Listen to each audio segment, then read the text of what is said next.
খেলা দেখতাম আইলাম রান হয় ওয়াইডে বায়ে কিন্তু ঘুমটা নষ্ট করলাম এমনি সাথে 100 আইডিয়া 100 হবে হবে রান হবে হ্যালো এভরিওয়ান, তো সকালবেলা উঠটা শুনি আমরা মায়ের দোয়া টিমের খেলা আছে সাঁওতাল টিমের লগে ফরিদের গাড়িতে 100 টিয়া তেল বইরা রওনা দিছি দত্তগ্রামের মাঠও। আমরা নিতে প্রায় 12 কিলোমিটারের রাস্তা, 25 থেকে 30 মিনিট সময় লাগে দত্তগ্রাম মাঠও যাইতে।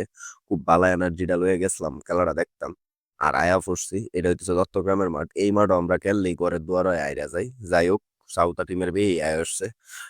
আর টসের লিগে আমরা টিমের থেকে গেছে কুফা গোবিন্দ। আর সবচেয়ে অবাক হয়েছি যখন গোবিন্দ টসটা জিততে খেলছে। আর এই সময় বুঝছি যে আজকে একটা অঘটন ঘটবো।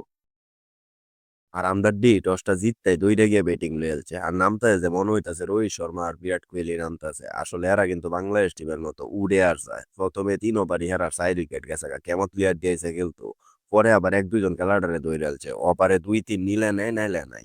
আর উইকেট যাওয়ানোর ভিডিওটি দিছি না, কারণ নাইলে আবার আমার লগে চিল্লাই।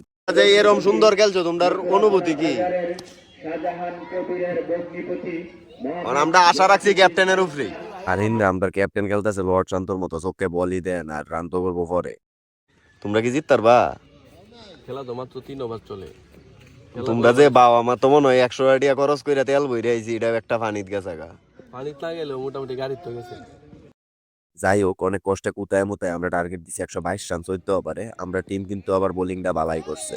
লাস্ট ওভারে 11 রান লাগতো, আবার এরা লাস্ট উইকেট আসছেন, তাও আমরা হারছি। বলারটা গোবিন্দ আছেন। আর আপনারা আগেই কইছি আমরা এই মাঠ আইলে ঘরের দুয়ারে আইরা যাই। আর একটা কথা হইতেছে, দত্তগ্রাম মাঠের কোনাত একটা ছোট দোকান আছে, এনে ফুরি বেছে ডাইল দিয়া। খাইতে বিরাট মজা লাগে। যে অতদিন এনে খেলতে আইছি অতদিনই খাইছি, পরে আইরা মনটা খারাপ হয়েছে, তাও 3-4টা খাইছি। আর আজকে এই লাগাতি